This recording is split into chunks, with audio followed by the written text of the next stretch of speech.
बाराती अपमान। खुशी और सुशील की सगाई हो चुकी थी और शादी की तारीख 2 महीने बाद पक्की कर दी गई थी। शादी की तैयारियां जोर शोर से चल रही थी। आखिरकार राधेश्याम सिंह की इकलौती बेटी की शादी थी। राधेश्याम जी और उनकी पत्नी शिमला बड़े उत्साह से एक एक चीज अपनी बेटी के लिए तैयार कर रहे थे। उनका बेटा राघव अभी 15 साल का था और वह भी अपनी बहन की शादी को लेकर बहुत उत्साहित था। शादी के लिए एक भव्य हॉल बुक किया गया था।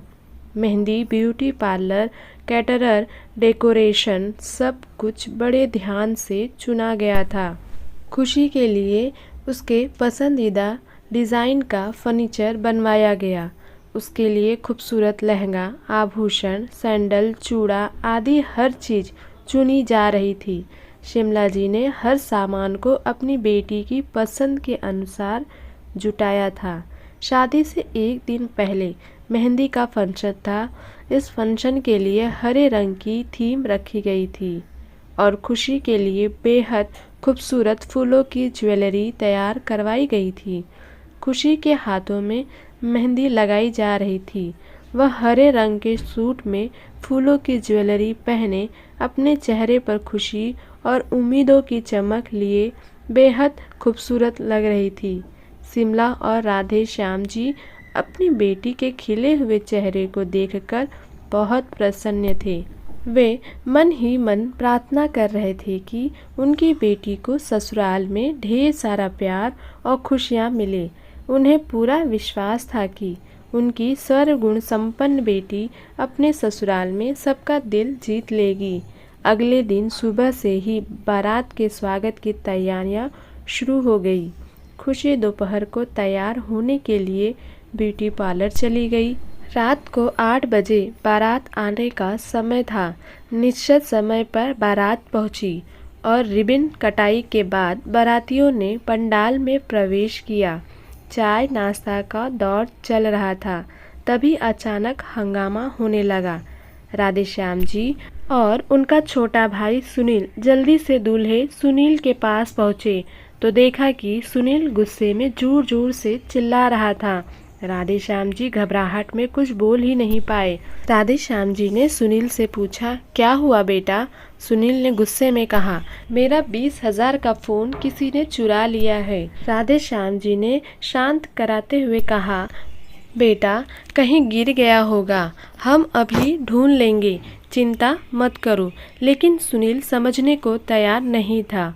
उसने जोर से चिल्लाते हुए कहा, लड़की वाले चोर हैं, सबकी तलाशी लो, पुलिस को बुलाओ। राधेश्याम जी ने उसे शांत कराने की कोशिश की।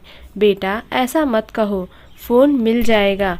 फिर उन्होंने सुनील के पिता रणजीत सिंह से बात करने की कोशिश की, लेकिन रणजीत सिंह ने भी बेटे का पक्ष लेते हुए कहा, ठीक ही तो कह रहा है मेरा बेटा। अब तक हर कोई फ़ोन ढूंढने में लग चुका था, लेकिन फ़ोन नहीं मिला। राधेश्याम जी ने सुनील से कहा, सुबह मार्केट खुलते ही हम तुम्हें नया फ़ोन दिला देंगे बेटा। लेकिन सुनील ने गालियाँ देना शुरू कर दी। उसने गुस्से में कहा, जब तक मेरा फ़ोन नहीं मिलेगा फेरे नहीं होंगे। सुनील जी ने हाथ जोड़कर कहा, हम तुम्हें 50,000 की फ़ोन दिला देंगे, लेकिन हमारे रिश्तेदारों और वेटर्स पर ऐसे बुनियादी इल्ज़ाम मत लगाओ। लेकिन दूल्हा और उसके पिता किसी बात को समझने को तैयार नहीं थे। तभी अचानक सुनील के गाल पर एक जोर सा थप्पड़ पड़ा। यह थप्पड़ किसी और ने नहीं बल्कि खुद खुशी ने मारा था। खुशी गुस्से में बोली, भाग जाओ यहाँ से, मुझे तुम जैसे बदतमीज आदमी से बात नहीं करनी, जिसे बड़ों से बात करने की तमीज नहीं है। वह शादी के बाद मेरे साथ कैसा व्यवहार करेगा। फिर खुशी अपने पिता की ओर मुड़ी और बोली, पापा अगर ये इंसान भरी महफिल में आपकी इज्जत नहीं कर रहा है तो शादी के बाद मेरे साथ कैसा बर्ताव करेगा। चाचा जी, मुझे अपने परिवार की इज्जत प्यारी है। इस बारात को यहाँ से निकाल दीजिए। मैं इस शादी को नहीं होने दूंगी। खुशी की इस हिम्मत को देखकर सभी दंग रह गए। परिवार ने मिलकर बारात को भगा दिया। राधे श्याम जी और शिमला जी दुखी थे। तभी घनश्याम जी मुस्कुराते हुए बोले, भैया भाभी, आपको रोने की जरूरत नहीं है। हमें अपनी बेटी पर गर्व होना चाहिए। आज अगर यह हिम्मत नहीं दिखाती तो पता नहीं इसे शादी के बाद क्या क्या झेलना पड़ता। फिर राधे श्याम जी ने सभी रिश्तेदारों की ओर देखा और बोले, जो होना था वो हो गया। खाना तैयार है, कृपा सभी खाकर जाइए और बाकी का खाना पास की झुग्गी बस्ती में बांट आओ। खाना बर्बाद नहीं होना चाहिए। इस तरह खुशी ने अपनी हिम्मत से न केवल अपनी बल्कि अपने परिवार की इज्जत बचाई और सभी रिश्तेदार उसकी तारीफ करने लगे। दोस्तों, क्या खुशी ने एक थप्पड़ सुनील को मारकर अपनी किस्मत, अपनी ज़िंदगी बदली है? अगर आपको सही लगा तो कमेंट बॉक्स में ज़रूर बताएं। चैनल पे न्यू हो तो चैनल को सब्सक्राइब कर लें, जिससे आपको लेटेस्ट अपडेट मिलती रहेंगी। वीडियो देखने के लिए धन्यवाद।